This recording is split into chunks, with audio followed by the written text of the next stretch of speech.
baja lento y sube rápido, va a bajar a ritmo medio, va a subir a ritmo medio, al ritmo que es más natural para esa persona. Por eso, cuando tú le sacas ese ritmo, ya sea por arriba o por abajo, cuesta más. Por eso, en el grupo de más velocidad, encontraban que había un ligero aumento respecto al grupo que no lo movía a máxima velocidad en el lactato y en el amonio. Es decir, parecía que era un poco más reto a nivel fisiológico el moverlo lo más rápido posible, que es algo totalmente lógico, perdón. Pero es que lo mismo ocurriría, de hecho, con valores mucho más destacados, si en vez de pedirle que lo mueva lo más rápido posible, le decimos que suba en 4 segundos, una fase concéntrica de 4 segundos, pues sería durísimo. Si le decimos que lo haga en 15, sería una locura o ni podría. O la fase excéntrica, si pedimos, por ejemplo, que lo baje rapidísimo y frene al final, sería súper agresivo, y si le pido que lo baje en 10 segundos, sería súper agresivo. Es decir, la lectura no es si lo hago más rápido, me requiere más a nivel fisiológico, sino si me salgo de mi velocidad, por así decirlo, natural o más cómoda, es un reto para el organismo y por lo tanto tendré más implicaciones o más demandas a nivel fisiológico.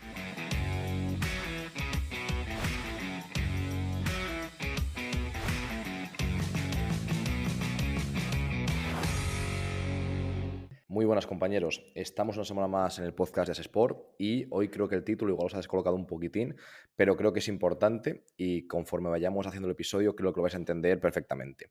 Básicamente a lo que me refiero es a que cuando hablamos de la fuerza cada vez se va superando más, pero aún así todavía en muchos sitios, y de hecho los jugadores yo creo que vienen con esa, con esa mochila en la espalda. Quiero decir que siguen arrastrando esa filosofía de dime cuántas series, cuántas repeticiones y ya yo me apaño. Y en algún caso te preguntan también el peso, pero casi nunca, bueno, o prácticamente nunca, te preguntan por la velocidad que deben ejecutar en la barra.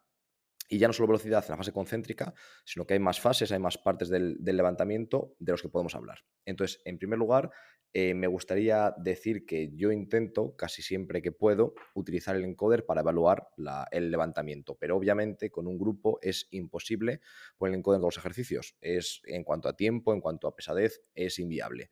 Por lo tanto, tenemos que buscar otras alternativas. ¿Qué es lo que yo intento hacer? Pues en el tren superior intento basarme en el RIR, que creo que es poco fiable, sinceramente. Me he encontrado muchísimos jugadores, la inmensa mayoría, que casi siempre subestiman e infravaloran cuántas podrían hacer. Es decir, a lo mejor les digo RIR 1 o 2, les explico que tienen que quedar 1 o 2 hasta el fallo, pero cuando yo veo que paran, les quedan a lo mejor 4 o 5, ¿vale? Estamos entrando muy lejos de donde queríamos. Y en algún jugador ocurre lo contrario. Le digo, vale, haz press banca, haz este ejercicio, quiero que dejes más o menos 2 hasta el fallo muscular. Y cuando yo lo estoy viendo, veo que está sufriendo la última repetición, que se le van a caer, acaba y le pregunto, ¿cuántas te quedaban en la recámara? ¿Crees que 2? Y hay veces que me dicen que sí, en plan tipo confianza en sí mismos la muerte, que también está bien. Y por otra parte, algunos me dicen, pues la verdad es que no. Es cierto que me he esforzado quizás de más. Entonces, por esa razón, creo que dentro de lo posible es mejor no utilizar el RIR.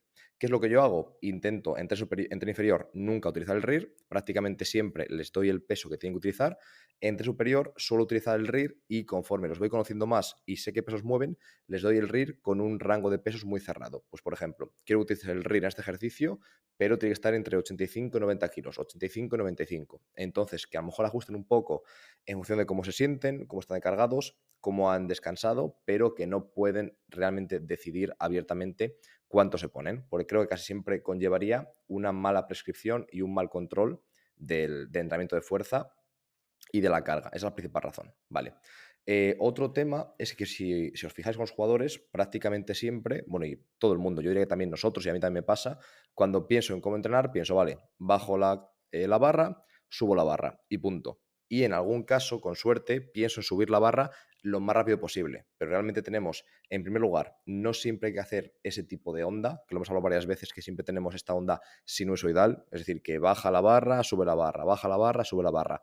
Siempre un recorrido con el mismo rango, con los mismos centímetros más o menos de recorrido y siempre con este patrón. Y obviamente en el deporte esto no siempre sea así. Entonces una primera reflexión es que de vez en cuando podemos quizás hacer, por ejemplo, paradas, bajar rápido, parar en el medio, bajar de nuevo otra vez hasta abajo, subir, paramos y subir. De esta forma ya no es una onda sinusoidal, ya es algo diferente, ya es algo más estocástico, más caótico y se parece un poco al deporte. No creo que sea lo más importante, no creo que tenga que ser el 90% de los levantamientos, pero sí que creo que tampoco podemos hacer siempre una fase excéntrica hasta abajo, una fase concéntrica y que duren un segundo, un segundo. Y con eso pretender que estamos preparados para el baloncesto. Entonces creo que hay que tener un poco de equilibrio. Dejo esta reflexión aquí. Otro día hablaremos en largo y tendido de cómo modificar repeticiones, sobre todo en cuanto a el rango, cómo pararlo, cómo darle variabilidad, pero en este caso vamos a centrarnos más en la velocidad de ejecución, ¿vale? Y al final lo que yo intento hacer, también cuando poco a poco voy con ellos, confiando más en ellos y educándolos más, entre comillas, y veo que tienen capacidad para absorberlo, intento poner 4 números en el levantamiento. Pongo un número, un guión, otro número, un guión, otro número, un guión y otro número. ¿A qué me refiero? Más o menos a las 4 fases de un levantamiento tradicional. Entonces, por ejemplo, si yo pongo 3-1-X-1, a lo que me refiero es 3 segundos de fase excéntrica que bajen controlando la carga, un segundo de fase isométrica abajo en elongación, donde cuesta, después la X significa lo más rápido que puedas y después el 1 que quiero que estén arriba del todo, no en isometría en cuanto a que le esté costando, como si ocurría abajo, sino a que se tomen un pequeño respiro para hacer la siguiente lo mejor posible. Si yo quisiese menos fatiga, puedo, por ejemplo, añadir al final, en vez de un segundo, 2 o 3 de descanso entre repeticiones, y a lo mejor en vez de meterle 3 de fase excéntrica, le puedo meter 2 y a lo mejor no fase isométrica abajo. Pero creo que es interesante jugar con estas variables y no hacer simplemente, si no os decimos nada, lo que va a ocurrir va a ser que van a bajar en un segundo, va a subir más o menos en un segundo y arriba estarán más o menos un segundo. Por lo tanto, ni sobrecargamos en cuanto a tempo la excéntrica, nunca tendremos fase isométrica abajo porque cuesta mucho y nadie lo hace. Hay que pedírselo a ellos y aún así el cuerpo intenta que no la hagas porque realmente cuesta mucho. De hecho, yo muchas veces grabando vídeos, de hecho también para Sesport, para redes sociales, a veces que digo, venga, voy a mostrar un ejercicio en el que bajo en 2 segundos, paro abajo, 1 o 2 segundos y subo explosivo. Cuando veo el vídeo no he parado. Me ha dado la sensación de que estaba abajo 2 segundos, pero he estado a lo mejor 0,5 porque es tan duro que tu cuerpo enseguida te dice, venga, sal de esta posición. Entonces, por esa razón, debemos también controlar este tempo y planificarlo como hacemos con el resto de variables. Vale, ahora vamos a hablar de por qué es importante cuantificar o por lo menos intentar controlar y prescribir y tener en cuenta a la hora de planificar la velocidad de la fase concéntrica. Es decir, en este caso vamos a hablar ya de que la fase excéntrica y las isométricas las planificamos como consideremos, ¿vale? Pero ahora la fase concéntrica, ¿por qué debemos fijarnos en ella? Y ya no solamente planificarla o decir que levanten rápido la barra, sino siempre que podamos o muchas veces al menos medirla. Vamos a analizar diferentes estudios y tenéis todos estos estudios en la descripción del episodio. Entonces, si alguien quiere profundizar más, los tenéis todos allí y los podéis leer en PubMed, os podéis conseguir por diferentes vías que seguro que sabéis cómo conseguirlos. Y si alguien tiene problemas, escribidnos que tenemos todos ya descargados y no será problema conseguirlos para pasároslo, ¿vale? Vale, en primer lugar, la velocidad máxima intencional produce mayores mejoras neuromusculares. En este estudio, muy interesante, fue en press banca y lo que hicieron fue hacer que la mitad de los sujetos levantasen el peso lo más rápido posible, la otra mitad lo levantaban al 50% de la máxima velocidad. Todo esto medido con encoder, obviamente. Y lo que vieron es que después de esa intervención de 8 semanas, el RM aumentó un 18,2% en los que lo movían lo más rápido posible, un 9,7% en otro grupo. La velocidad con todas las cargas, un 20,8% en el grupo de máxima velocidad intencional, un 10% en el otro. Con cargas ligeras, 11,5% versus 4,5%. Y con cargas pesadas, 36,2% versus 17,3%. O sea, unas mejoras más o menos del doble o más del doble en casi todo. O sea, una locura. Haciendo lo mismo, entre comillas, simplemente moviéndolo más rápido. Entonces, obviamente, en cuanto ya no solamente eficacia, sino también eficiencia, hay que levantar el peso lo más rápido posible en la fase concéntrica. De momento, de todo lo que he revisado, y me encanta este tema, nunca he encontrado ningún estudio que vea desventajas claras a mover la carga rápida a fase concéntrica. Puede haber algunos estudios que en ciertas variables no vean diferencias, pero que sea peor moverlo rápido, hasta ahora no me lo he encontrado. Por lo tanto, parece que no podemos estar equivocados si movemos la barra rápido al subir. Así que casi siempre que podamos, vamos a intentar proponerlo. Hubo un estudio muy similar de los mismos autores que lo hicieron en squat y los resultados fueron los mismos. Mismas variables, más o menos mismas mejoras, siempre mejor en el grupo que movía la carga lo más rápido posible. Pero es que además estos autores analizaron el CMJ y el sprint y vieron que el grupo que lo movía a la más velocidad intencional mejoraba más el CMJ que el otro grupo y en cuanto al sprint no encontraban ningún tipo de conclusión clara, que también es curioso que no se encuentre lo mismo, quizás por ser diferente patrón, quizás porque no hubo transferencia adecuada o simplemente el primer gesto no consiguió transferir lo suficiente al sprint para que hubiese cambios, pero el CMJ sí que mejoró más de forma significativa en el grupo que movía la carga lo más rápido posible. Y además tenemos que decir que no todo es, bueno, no es decir que no todo sea bueno, sino que hay ciertos efectos secundarios que también puede ocurrir al levantar el peso lo más rápido posible. Como lo habréis notado seguramente, si lo habéis hecho vosotros, es más duro levantarlo lo más rápido posible que levantarlo a ritmo libre. Es decir, el cuerpo, si tú no le das ninguna norma en cuanto a velocidad de ejecución, va a desarrollar, como hace siempre el organismo, lo que menos esfuerzo le cuesta, lo que más eficiente es. Por eso, si a una persona, a un deportista, tú no le dices baja lento y sube rápido, va a bajar a ritmo medio, va a subir a ritmo medio, al ritmo que es más natural para esa persona. Por eso, cuando tú le sacas ese ritmo, ya sea por arriba o por abajo, cuesta más. Por eso, en el grupo de más velocidad, encontraban que había un ligero aumento respecto al grupo que no lo movía a máxima velocidad en el lactato y en el amonio. Es decir, que parecía que era un poco más reto a nivel fisiológico el moverlo lo más rápido posible, que es algo totalmente lógico, perdón. Pero es que lo mismo ocurriría, de hecho, con valores mucho más destacados, si en vez de pedirle que lo mueva lo más rápido posible, le decimos que suba en 4 segundos, una fase concéntrica de 4 segundos, pues sería durísimo. Si le decimos que lo haga en 15, sería una locura o ni podría.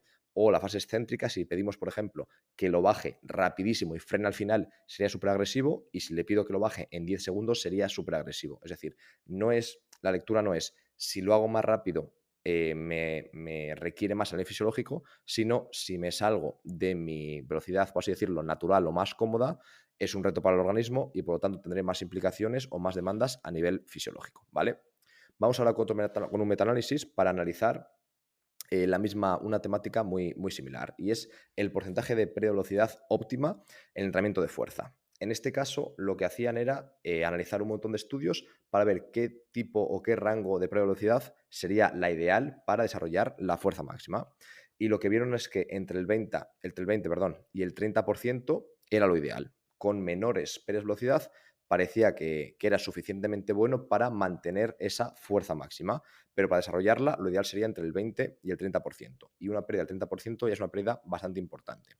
¿A qué quiero decir con esto? ¿Qué quiero resaltar? Que aunque muchas veces estamos bombardeados con no llegar al fallo muscular, no producir mucha fatiga, etcétera, etcétera, realmente cuando tenemos que mejorar la fuerza máxima, tampoco podemos proponer pérdidas del 10%, del 15%, porque significaría utilizar un peso muy ligero o hacer poquísimas repeticiones, prácticamente una o dos. En cuanto vas pesado, obviamente la cuarta repetición, la quinta repetición, vas a perder bastante velocidad, pero a la vez no hace falta llegar al fallo muscular. De esta forma, veamos ese estudio una especie de forma de U, de U invertida, perdón, en el que mm, perder muy poca velocidad producía poca ganancia de fuerza máxima, perder más iba produciendo más cada vez, pero si llegamos a pasarnos, como ocurre casi siempre en fisiología y en ejercicio, volvíamos a ganar menos fuerza máxima. Es decir, parece que perder bastante velocidad es mucho mejor que perder casi toda la velocidad, que es al final lo que ya sabemos, que quedarnos muy cerca del fallo o más o menos cerca del fallo es mejor que llegar al fallo. Y de hecho, para hipertrofia, de vez en cuando podemos acercarnos mucho al fallo o incluso casi fallar, pero para fuerza máxima, para RM, es mejor quedarnos un pelín más lejos, que es lo que estos estudios mostraban, ¿vale? Ahora vamos a ver en la misma línea un estudio de intervención en el que comparaban velocidad del 40% con el 20% en sentadilla. Y analizaban, por ejemplo, la hipertrofia y otras variables como el RFD. ¿Qué es lo que encontraban? Que en cuanto a la hipertrofia, era mayor en la mayor velocidad, ya lo sabemos, más cerca del fallo, más hipertrofia producíamos. No había diferencia significativa en el resto de variables que analizaban, y lo que sí que encontraban era un empeoramiento, una disminución del RFD temprano. Y se suele definir el RFD temprano como la fuerza que puedes producir en los primeros 100 milisegundos. Del milisegundo 0 al 100, esa cantidad de fuerza que produces se disminuía cuando la velocidad era muy alta, está muy cerca del fallo muscular. Entonces se producían diferentes beneficios, pero nos volvía, por así decirlo, un poco más lentos. Se producía mucha fuerza, pero necesitaban más tiempo para producirla. Algo que yo creo que es totalmente lógico. Y si tenéis algún amigo powerlifter o que practica powerlifting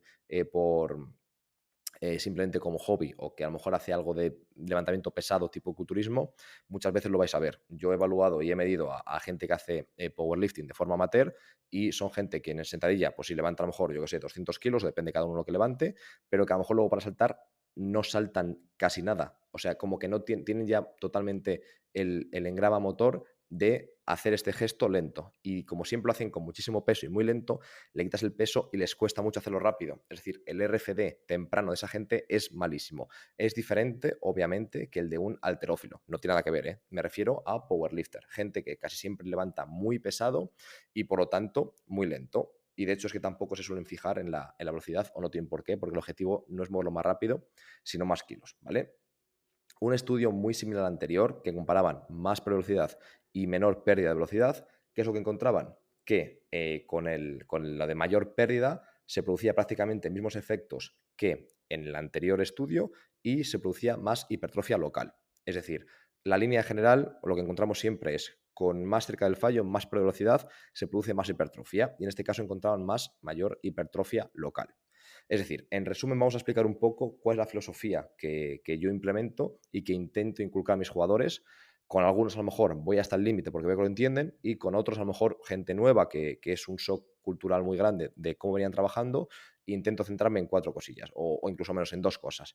Que hagan el gesto bien técnicamente, que se esfuercen básicamente y que muevan la carga al subir lo más rápido posible. Y con la gente que a lo mejor ya va un poco más allá a nivel de cultura deportiva, ya intento tocar más aspectos. ¿Qué aspectos intento tocar? Pues explicar con los ejercicios técnicos en los que el objetivo es el equilibrio, la estabilidad, etcétera, que el objetivo no es la fuerza en sí, ni la potencia. En esos no hace falta que busquen una velocidad muy alta al subir. Es decir, si hacemos, por ejemplo, yo hago a veces un trabajo en plano inclinado en el que ponemos el tobillo en eversión o inversión forzada, el mecanismo lesional del esguince, y una vez que estás en equilibrio, que hagas un cuarto de sentadilla, por ejemplo, o una media sentadilla sin peso, ¿vale? Este trabajo no es de fuerza, es un trabajo preventivo, como queréis llamarlo. Quiero que el tobillo se fortalezca en una posición de desventaja mecánica cercana al mecanismo lesional. Entonces, aquí no tiene sentido que yo le mida y que diga, vale, pues dame 1 por segundo. Es que no tiene ningún sentido. El objetivo es hacerlo bien,